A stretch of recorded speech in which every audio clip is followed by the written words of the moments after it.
Neurotechnologie et cerveau, neurotechnologie et contrôle du cerveau animal. Alors, c'est vrai que l'animal, bon, il travaille mieux que les machines, on l'a vu, coûte moins cher, pollue pas l'environnement. C'est vraiment l'employé de rêve qu'on a commencé déjà à utiliser très tôt à l'aube de l'humanité en connaissant, en développant très très tôt des techniques de dressage. Parallèlement, les nouvelles technologies, surtout de robotique, cybernétique, nous disent que effectivement, ça serait intéressant et on commence à développer des robots, des machines qui pourraient remplacer tous ces animaux euh, dans toutes les tâches décrites, qu'elles soient agricoles, aide à la personne, voire militaires. Or, il s'avère que le moindre animal est souvent nettement meilleur, 1000 fois plus efficace en termes, par exemple, de capteurs, par exemple pour l'olfaction, que n'importe quel capteur réalisé en cybernétique. Tant et si bien que l'idée, finalement, de développer des animaux cyborgs, des animaux contrôlés, est assez vite apparue.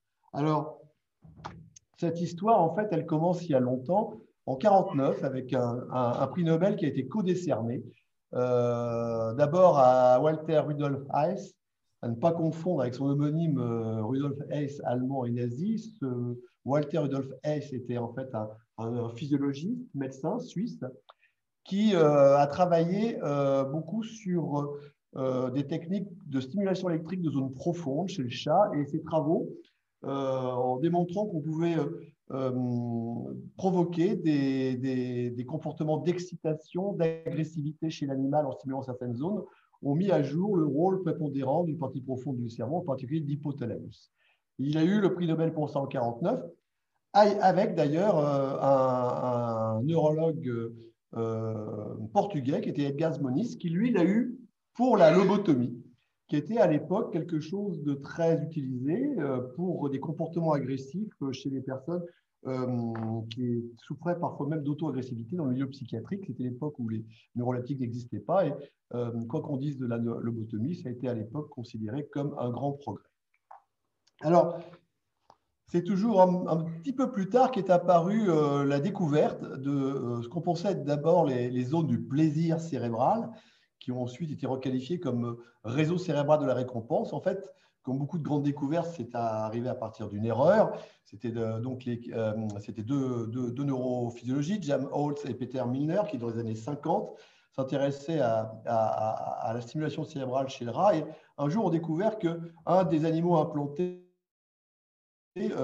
appuyait frénétiquement sur la pédale qui l'auto-stimulait, qui auto-stimulait son cerveau électriquement. Et ils ont eu l'intelligence d'autopsier cet animal et de bien analyser où était l'électrode qui n'était pas tout à fait placée dans l'endroit où ils auraient voulu la mettre.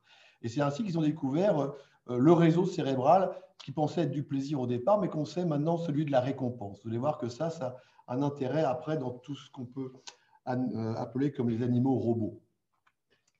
Et puis, troisième point de l'histoire, c'est les années 60, c'est José Delgado, qui est un neurophysiologiste espagnol, qui a été très inspiré des travaux de ses prédécesseurs sur la stimulation électrique cérébrale, et dont vraiment le but était de pouvoir remplacer la lobotomie, qui était déjà considérée à cette époque comme quand même une opération mutilante et destructrice, par des stimulations électriques cérébrales.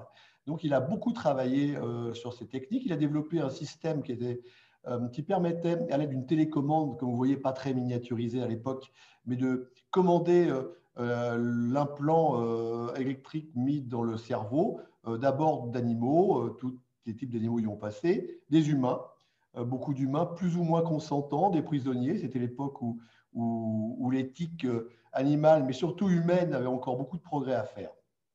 Et en fait, ces travaux ont vraiment accédé au grand public, à la connaissance mondiale, avec une démonstration en 1963 dans une arène de Padoue, où il a fait le pari de pouvoir contrôler un des animaux considéré comme le plus agressif à l'époque, qui était un taureau de tauromachie, un taureau de combat. Et donc, après l'avoir implanté, d'ailleurs, cette vidéo est tout à fait visible sur les réseaux sociaux. Ça avait été filmé à l'époque, elle est encore visible. Et donc, on le voit être chargé par cet animal et il appuie alors sur sa télécommande et on voit l'animal se détourner. Et donc, ça fait beaucoup parler de lui, cette expérience. En pratique, on sait a posteriori qu'il ne contrôlait pas l'agressivité de l'animal, mais tout simplement le comportement moteur. L'électrode était dans une structure du cerveau qui, chez l'animal, va entraîner une rotation et donc un comportement rotatoire. Et en fait, c'est ça qui arrivait à ce pauvre taureau et non pas une baisse brutale de l'agressivité. Quoi qu'il en soit, tous ces travaux de stimulation électrique et du contrôle cérébral par des implants cérébraux ont conduit finalement, dans les années 80, aux premières applications médicales, non pas pour contrôler le comportement des êtres humains, mais en premier lieu pour traiter les tremblements d'une maladie très handicapante qui est la maladie de Parkinson. Et c'est actuellement l'indication la plus fréquente, la plus importante de ce type de stimulation, qui néanmoins a commencé à se développer progressivement dans certaines affections psychiatriques, avec bien sûr toutes les réticences, tous les freins et toutes les prudences éthiques que l'on peut imaginer, surtout quand on connaît tout le dévoiement et tous les abus qui ont entouré les interventions destructrices précédentes, qui étaient les leucotomies et les lobotomies. Quoi qu'il en soit, ces possibilités d'implanter le cerveau et de pouvoir modifier des comportements, ou en tout cas des mouvements, ont amené bien sûr des équipes à s'intéresser à créer un animal télécommandé en quelque sorte. Et c'est bien sûr le rat qui en a fait les frais, qui est quand même l'animal le plus utilisé en neurosciences. Et c'est en 2002 qu'est arrivé le premier, ce qu'on pourrait appeler ratbot, un rat robot, un rat cyborg, un rat télécommandé. Et donc c'est cette équipe qui a publié son expérience dans la très fameuse revue Nature, qui a montré qu'il était possible de commander un animal, un rat, avec une stimulation électrique dont on voit le système et le système d'alimentation porté avec un petit harnais. Cette stimulation associait en fait un paradigme qui est assez effrayant si on l'analyse bien. La direction était donnée par une stimulation électrique d'une zone cérébrale qui reçoit la sensibilité des vibrisses, c'est-à-dire ces moustaches du cerveau, ces moustaches au niveau du nez du rat et qui sont extrêmement sensibles, avec une grande représentation corticale chez le rat. Et donc, en stimulant d'un côté ou de l'autre la zone cérébrale qui correspond à la sensibilité des vibrisses, le rat avait une indication de l'endroit où aller.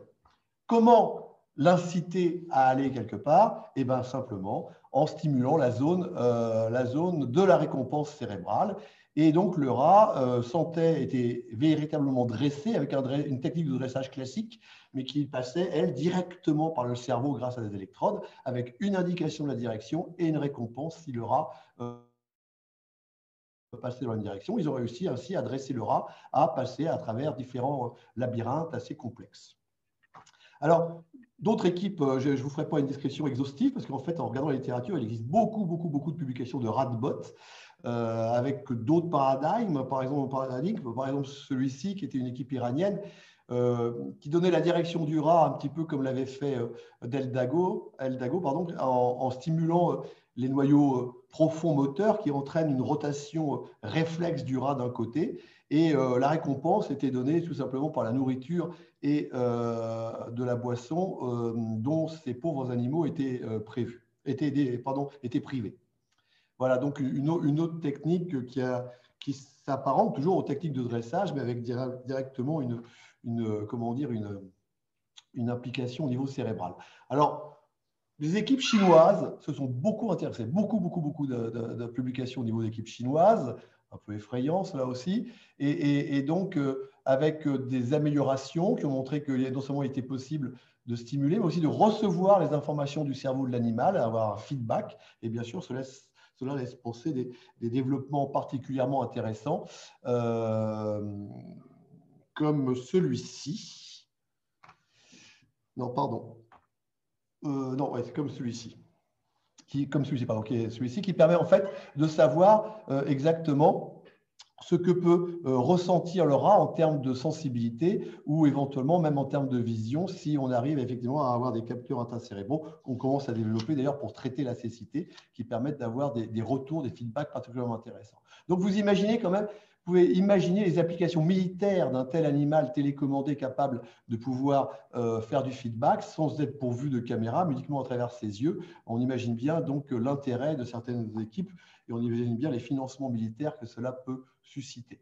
Alors, Le contrôle du cerveau animal, comme le contrôle du cerveau humain d'ailleurs, hein, pour traiter des maladies, a fait un pas en avant avec une nouvelle technique qu'on appelle l'optogénétique, qui est en fait issue d'une manipulation génétique qui consiste à intégrer dans des neurones un gène qui va être sensible à la lumière et qui va donc activer ce neurone dès que le neurone sera en contact avec la lumière. La lumière étant apportée par une fine fibre optique qui va être implantée comme une électrode délivrant l'électricité, mais il s'agit alors d'une fine fibre optique qui va délivrer une lumière laser au contact de ces neurones qui ont été modifiés génétiquement. Et donc, cette technique dite de l'optogénétique a permis à cette équipe, en stimulant directement des centres très connus du comportement, en particulier du comportement agressif, qu'on appelle l'amygdale, a réussi à contrôler des comportements d'agressivité et comment dire, de nourriture vis-à-vis d'insectes sur des souris, soit en activant ces comportements d'agressivité et de morsure, soit en l'inhibant. Et là, c'était un petit peu le rêve de Delgado, qui était finalement arriver à totalement contrôler le comportement agressif d'un animal.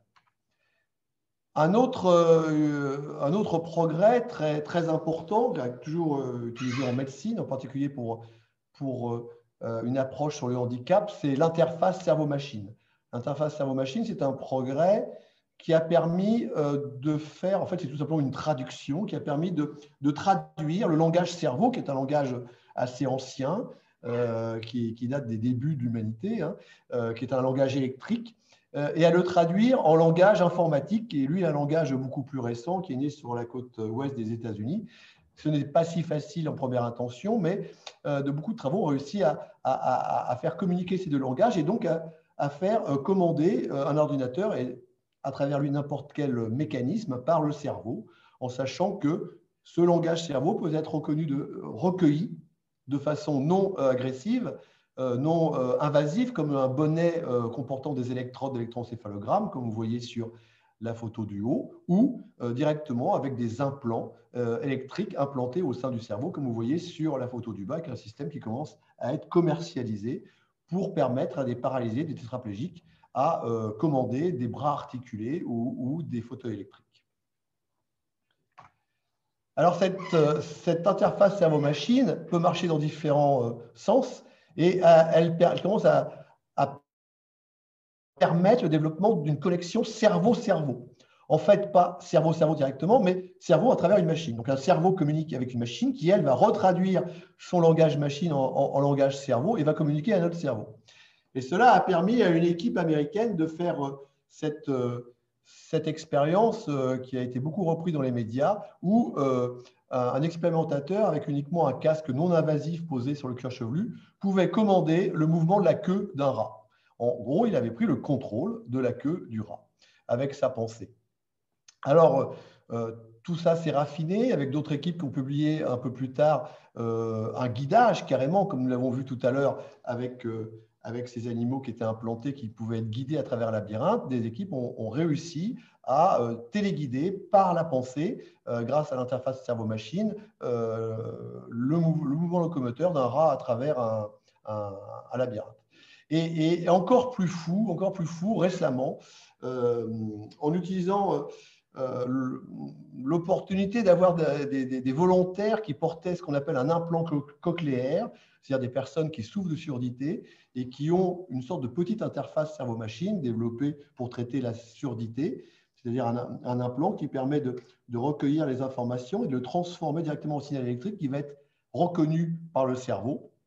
Ils ont réussi à connecter un cochon d'Inde implanté au niveau de ses centres auditifs cérébraux à ce patient, pas de façon filaire bien sûr, par Bluetooth, à ce patient comportant un implant.